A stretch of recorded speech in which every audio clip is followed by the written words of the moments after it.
Hi, this is Terrie Rose.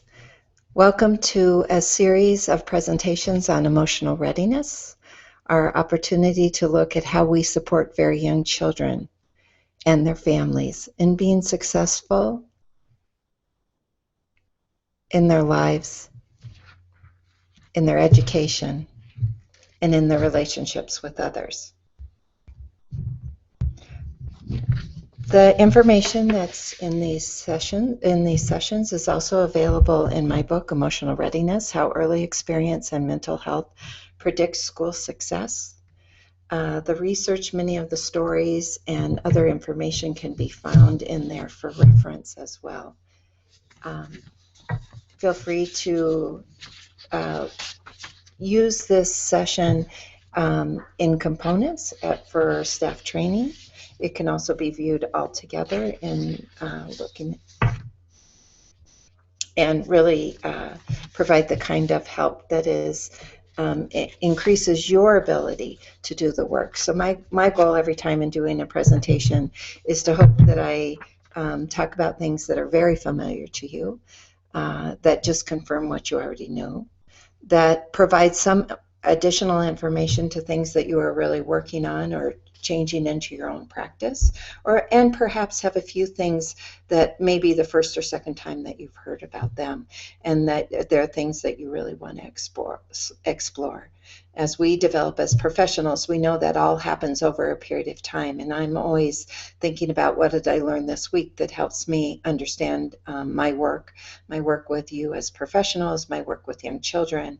The work that I do is always informed by our new learnings or perspectives. So I welcome you to come back both to these presentations as well as the information in the book, or to share additional information as you begin your work and continue your work in this area of young children and emotional readiness.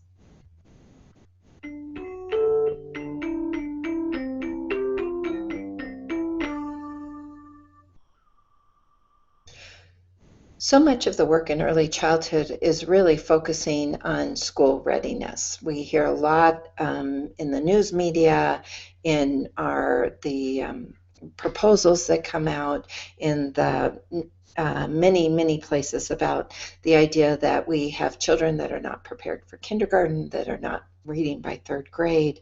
Minnesota, which is where I am, has one of the largest achievement gaps between children from the majority culture and children that are coming from other ethnic groups. I think we're number 2, and Wisconsin has the largest achievement gap in the nation. Now, that's not because children who are white are doing that much better. It really has to do with children that are coming from communities of color are doing that much more poorly. And the question is why? What is it that is not allowing children to be ready for school? What are the collective experience and individual experiences of children that is making it difficult? So what I would like to do is to think a little bit about redefining school readiness. After all, there is not a universally accepted test for school readiness, for kindergarten readiness. Many districts might design their own and use those as kind of proxies of this kindergarten readiness or school readiness idea. And part of the reason that there isn't a readily accessible measure of is this child prepared for kindergarten is it has a couple of components to it. The first is that children at age 5 are changing rapidly, as they are particularly through the first 8 years of development, this early childhood period. A child may be lagging in one area and kind of soaring in another, and we expect that kind of jagged approach to development as part of typical development. So part of it is that children are rapidly changing, and do we know at that moment on that day that defines whether or not this child is ready for kindergarten? The other is that most readiness and most achievement need to be done in a group or need to be done quickly in a 15-minute session. And what can we really figure that out? So we, particularly for children that are still some children who approach relationships differently. So they may be shy and not ready to talk to that assessor about how they know the ABCs. And it may have more to do with their shyness than it does with their ability to know ABCs, if that's what we're measuring as school readiness. I want to really say that I think we need to rethink this idea of so much emphasis on school readiness, that is academic preparedness, and really redefine that. One of the ways in which my thinking has been impacted is if we ask kindergarten teachers, and this poll was done in 2004, so it's a little outdated, and I have a few ideas about how this might change today. What would they like to see in children that come into kindergarten? And what kindergarten teachers will say is they would like children that are good at playing with other children, that are able to sit at the circle and listen to stories, who are interested and curious, and want to learn to write their name. That is, any child that's motivated to learn and able to get along with others is actually pretty easy to teach. And so what kindergarten teachers are saying is they want children that are interested in being with other children, who are interested in being in a setting with a teacher, who are interested in learning new things. And so that's not quite what we measure in terms of school readiness right now, which typically has to do with ABCs or 1, 2, 3s.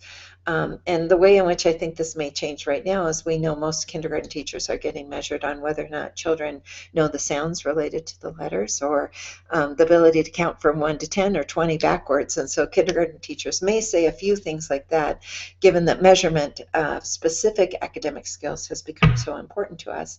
But I don't want to lose sight of this idea that it's something about the ability of children to be with other children, to be interested in engaging with the teacher, and really curious about learning and learning through discovery or play. That is what makes it successful for a child to come into kindergarten. There's a new book out that is by the authors of Freakonomics, and it's called Think Like a Freak. And their idea there is that oftentimes what we're doing is we're just asking the wrong question. So that if we retrained how we ask questions, whether it's as an individual, a family, an organization, or some political issue, if we ask the questions differently, we would gather different data and perhaps come up with solutions that we had not yet thought of based on the way in which we ask the question. So one of their examples is that they worked with a competitive eater. He tried to eat as many hot dogs as he could in a minute, or however they do that, and was trying to eat more hot dogs. So what the authors of Freakonomics did is say, where most people are asking, how do I eat more hot dogs? They said, let's rethink the question. Let's reframe it as, how do you make hot dogs easier to eat? So if you start thinking about how could a hot dog be easier to eat, the solutions were very different than how do I eat more hot dogs. So the competitive eater came up with things like, if you dip the hot dog in warm water, if you separate the hot dog from the bun, a number of strategies that not only allowed him to be a winning competitive hot dog eater, but actually allowed him to to beat the world record and really double the amount of hot dogs that were eaten. So I think while we're clearly not competitive eaters, I think using that same concept of how do we switch the question we're asking? How do we ask it in a different way that could help us come up with new solutions to what is an embedded problem in terms of children not being ready for kindergarten, despite all of the efforts that we're doing? And so the question that I really want us to start to ask is, how do we make it easier for children to be ready for kindergarten? How do we make it easier for children to be ready for kindergarten? Not how do we get children ready for kindergarten? So what do we know about kindergarten and the things that kindergarten teachers were asking? And what would make it easier for children to get along with other children? What would make it easier for the children to be interested in the teacher and able to listen during reading time? What would make it easier for the children to want to learn to count to 100, to write their name, to engage in play in a way that allows them to understand a math concept, for example? What would make it easier for babies to be ready for kindergarten? And this is where I really come to the concept of emotional readiness. That is, rather than worrying so much about school ready, how do we help children be emotionally ready? Because emotionally ready children are what the kindergarten teachers describe to us. And we can see that emotional readiness at a very, very early age. So I'd like to introduce you to Ethan. Ethan's dad put a clip of him up on YouTube many, many years ago. It has been seen by millions of viewers and actually made into a commercial. And Ethan really captures that idea of emotional engagement, emotional readiness. And I just ask you to think a little bit about what is it in Ethan that would allow you to predict that at 7 months of age or 8 months of age, he will be ready for kindergarten, barring any unforeseen circumstances. So let's see how early we can see this emotional health, this emotional readiness.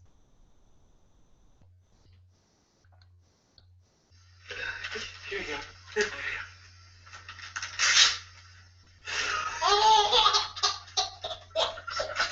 Whoa!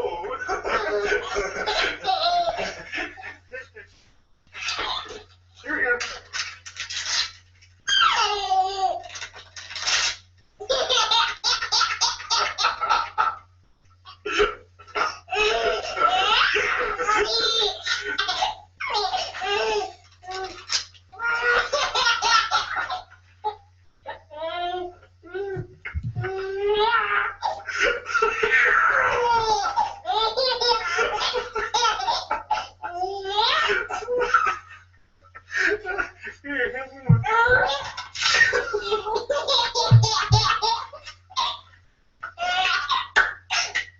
That's the funniest thing ever.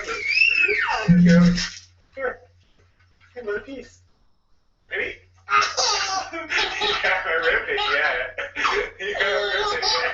You know what's coming. Grab it.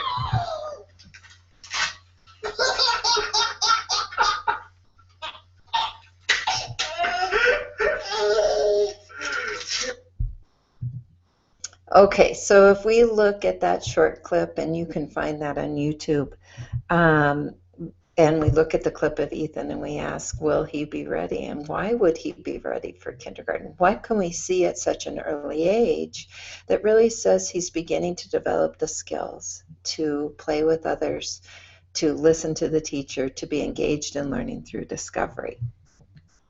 As a training exercise, I think it's really helpful to take that video clip, maybe rewatch it, and start to make a list of all of the things that Ethan is doing that would indicate his emotional well-being, his emotional readiness. I would really encourage you to make that list exhaustive because, in essence, by understanding this very typical interaction and the skills that Ethan is showing us at 7 months, it helps us inform us about what do we want to expect of children at this age, what can we do to support children's development at this age, and how do we really help make sure every child has these Ethan moments of sheer laughter and delight and engagement in a relationship that is setting this foundation for emotional readiness. So if you take a second to list all the things that you can see in that video, and again, you can rewatch that video if you like, and really use that as a way of gauging your understanding of emotional readiness or emotional health, the things that you naturally observe in young children, because we know that sensitive and accurate reading of children's cues and signals is one of those things that really helps us as professionals support children and their families. So as you look at the list that you made of Ethan's skills that you saw in this video clip, I'm going to break them down into 3 major headings.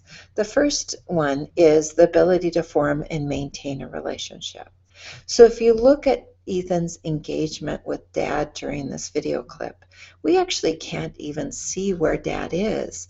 Yet, because Ethan looks consistently in the same place, and we assume that's eye contact, because he keeps orienting himself towards Dad, reaching out, that we really have this idea of the engagement between the two of them, that Ethan, even when he falls to the side, is keeping his eyes on Dad, that he's really maintaining this relationship, that their patterns and enjoyment are a two-way street, that Ethan is giving to Dad and Dad is giving back to Ethan.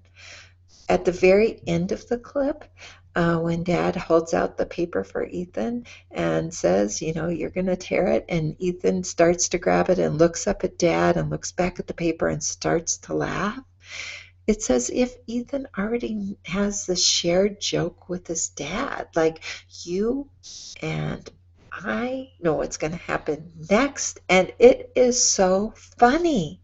So his relationship at 7 months old is already that complex. That idea that we have this shared understanding that we are both anticipating the next action, and we are both to laugh together. After all, Ethan laughs and Dad laughs, and Ethan laughs and Dad laughs. The second thing, if you look at your list, is talking about the joy that Ethan expressed. His ability, that full belly laugh, to really just let it go and enjoy himself in that moment, and to use his laughter as a way of communicating to Dad that then was reciprocated. After all, in what I just said, Ethan laughed and Dad laughed. It was a form of communication, but it was a form of communication through emotional responsiveness, that Ethan was really able to engage with Dad through expressing his emotions. And if you notice, Ethan just didn't laugh continuously. He laughed and paused, laughed and paused, laughed and paused. And what we understand is that's really the origin of regulation, of emotional regulation. That is, when you go to see a comic, they don't just tell you joke after joke after joke to keep you laughing. They actually give you breaks in between. It's kind of those built-in pauses. And Ethan is doing this quite naturally, as is Dad helping him do that by following Ethan's lead. The other thing that we see is we see Ethan fall to the side and bump his head on what we assume is the car seat. Bumps his head but keeps going, bumps his head and keeps going. It's really a delightful opportunity to say, I want to keep going with this interaction. I don't need to pay attention to bumping my head. So again, if you think about the children sitting around in kindergarten in the circle, something happens, they can still come back and stay focused on the teacher. That being focused on the teacher, being focused on Dad, in this case, is far more interesting and far more important than the bump that's happening as he falls to the side. And then learn through exploration and play. You know, Dad didn't sit down and say, hey, son, today we're going to do paper tearing. He really made this opportunity available that Ethan just delighted in. The sound of the paper ripping, the feeling of pulling back or having Dad pull on the paper, that Ethan really got to just explore and play with his dad. And through this experience, which is nothing special. In fact, paper tearing is really one of those fun activities to do with children that are in that second half of the year, of their first year. And they just delight in all the things that they are discovering. The National Organization of 0 to 3 uses these three basic skills: the ability to form and maintain relationships, the ability to express and experience and regulate emotion, and the ability to learn through exploration as play, as the definition of emotional health in very young children. We see that they're developing capacities, that the way a newborn or 1-year-old goes about forming relationships is different than a 2-year-old. The way they express emotion and are able to regulate emotion on their own. A very young child, a very young infant has little ability to regulate that emotion on their own. You can see the growing capacity in Ethan, but he's always dependent on that partner. And then as children get into that second year, we begin to see that establishment of their own ability or lack of ability to regulate emotion. And then the way in which they learn through play and discovery. And again, it just changes from birth to age 3. The other thing that 0 to 3 really points out, and we're all aware of this, that growing capacities of relationships and emotional regulation and learning really happens in the context of culture and community and family. It is, in essence, through relationships that children learn how to be in relationships, learn how to express their emotions, and learn how to learn, in essence. So, emotional readiness, as I see it, is really that key ingredient, that ability to get children ready for school. So, we need to switch up our question a little bit to really begin to ask how do we make it easier for children to be ready for kindergarten by looking at emotional readiness?